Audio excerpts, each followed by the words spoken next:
את הדבר הזה, החפץ, אם לא הייתם צריכים אותו שם. לדוגמה, אם הייתם לוקחים את המחשב או האייפון, אם הייתם יודעים שאין שם חשמל, זה כבר לא רלוונטי, ואין שם וי-פיי, יגלוש בכל מיני מקומות. לאלה שמכם החליטו שהם היו משאירים אותו פה, למי הייתם משאירים את זה? לבן אדם קרוב אליכם? ואם לבן אדם קרוב זה כבר היה את הדבר הזה? הייתם מוכנים להשאיר את זה למישהו אחר?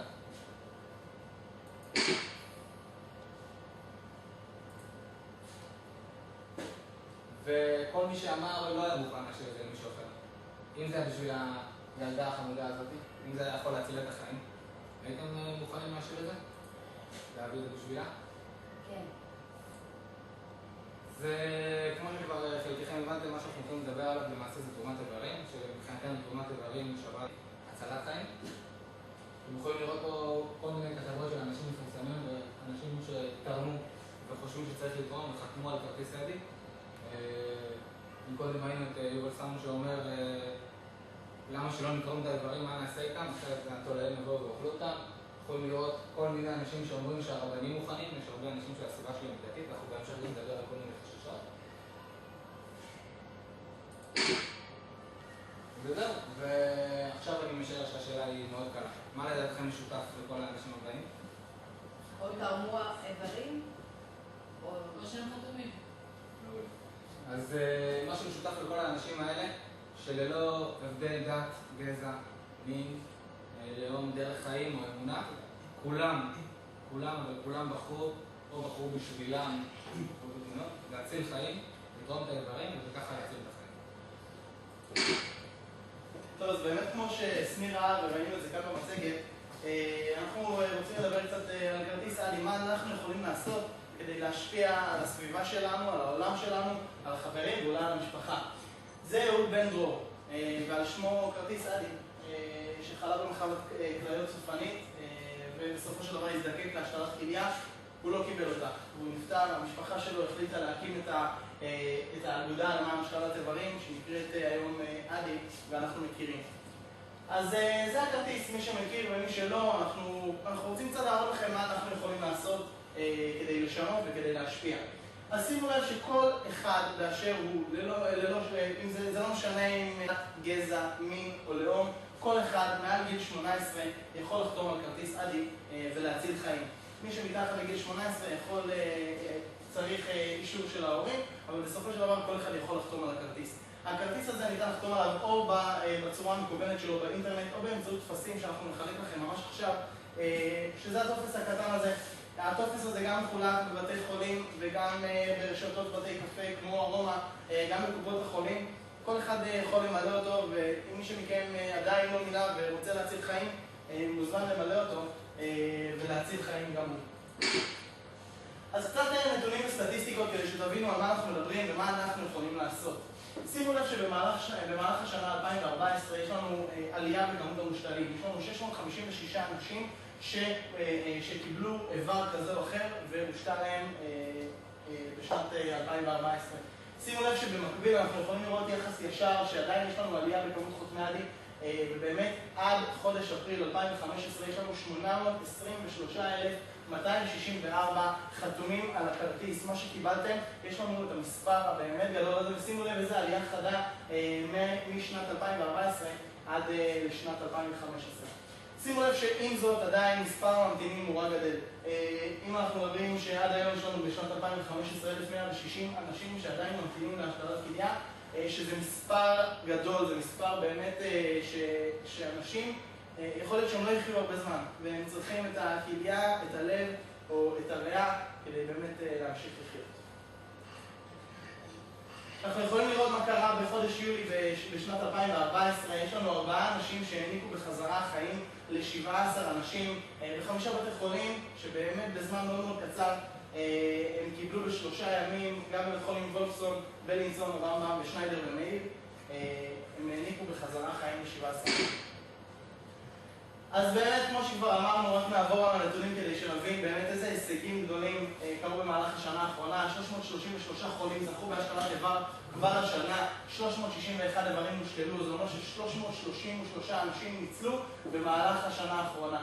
28,368 חתומים במהלך השנה האחרונה, ועד היום סך הכל 823,264 אנשים שחתומים על הכרטיס. אז אנחנו כן יכולים לשנות ולהשקיע.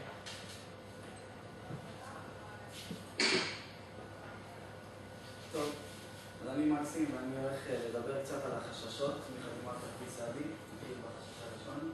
חשש מעין הרע. חשש שבעצם לטענת החוששים ממנו, אם חתימה צריכה להדאיג אותם בנושא, אז לא. צריך פעם אחת לראות את הנושא, את ההתנדבות לחתימה כאיזשהו סוג של ביטוח לעתיד, כי אנחנו לא יודעים מה לא לקרות לנו. והדבר השני, כאיזשהו מבט אל חסד עליון שניתן לנו כזכות לעשות. היו לנו מקרים שבהם נקבע מוות מוחי נשימתי ואדם מתעורר לאחר מכן. אז חד משמעית לא היו מקרים כאלה עד היום, כעובדה. ודבר נוסף שאני רוצה להראות לכם, שזה התקשורת, שהיא נוטה לבלבל אותנו. כל הנושא של אדם ששרוי במצב של צמח או קומה, הוא לא נחשב למוות מוחי נשימתי, וכל מי שנמצא במצב כזה, הוא עדיין לא מועמד, גם אם חתום עליו. החשש הבא, האם קיים סיכוי שרופא יזרז קביעת מוות מוחי כדי לקבל איברים לתקומה?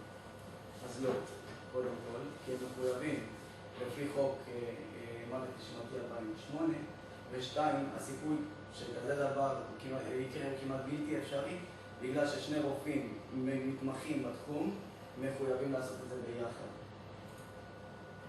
החשש הבא, הוא האם תרומת איברים מבחינה דתית היא מעשה פסול. אז לא.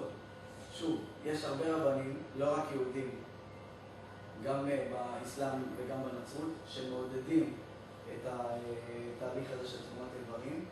בנוסף, יש חוק שמוכר על ידי הרבנות הראשית לישראל החל מ-2009, חוק מוות מוחי, תואם את ההלכה ומפריך את החשש הזה. ובכרטיס התורם אפשר להתנות את התרומה באישור של איש דת.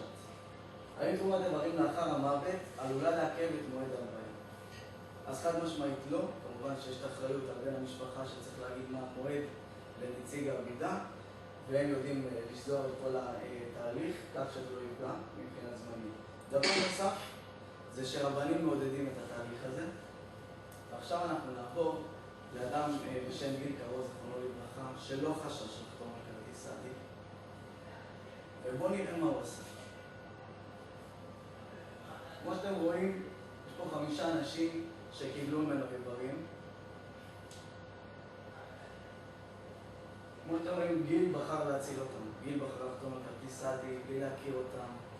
הוא הלך למקום שהוא הלך, והוא בחר לא לקחת איתו את מה שהוא לא יצטרך. אני חוזר כאן לשאלה הראשונה שבה פתחנו את הפרזנטציה, ובואו נראה מה היה קורה אם גיל לא היה חותם עליו ולא היה תורם. אז יעל לא הייתה חיה היום, גם לא שירי. שירי גם לא הייתה איתנו, שמואל, ומיכאל לא היה חיה היום. 5 אנשים שזכו להמשיך לחיות בזכות גיל. ובזכות אנשים רבים שלא בחרנו לפרט את זה כאן. ועכשיו אני רוצה לשתף אתכם במשהו. תתארו לעצמכם את הסיטואציה הבאה. ילד עולה ממדינה זרה לארץ ישראל בגיל קטן, בוחר להשתקע, בוחר להתגייס ליחידה קרבית בצבא, בוחר לעשות מילואים 5 שנים בהתנדבות. הוא בוחר לחנך ולהקים משפחה עם 4 ילדים שכולם שפטו בצבא. ויום אחד בדרכו לעבודה הוא פשוט קורס בכניסה למפעל, בכניסה לעבודה שהוא עובד בה כמעט 25 שנה.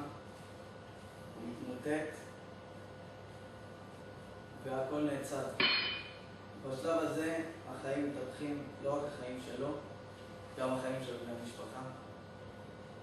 תנסו לשים את עצמכם בסיטואציה, רק ככה אפשר להבין. אתם עובדים קשה ואתם רצים אחרי הזמן, אתם בוחרים בן זוג מתאים ואתם מקימים בית לתפארת, ומחנכים את הילדים שלכם על הערכים ורואים איך הילדים שלכם גדלים והכל נעצר. ואין לכם יותר יכולת להמשיך בכל מה שעשיתם עד עכשיו, אתם הולכים להיות פליטים. למי שעוד לא הבין, הבן אדם שאני מדבר עליו זה אבא שלי.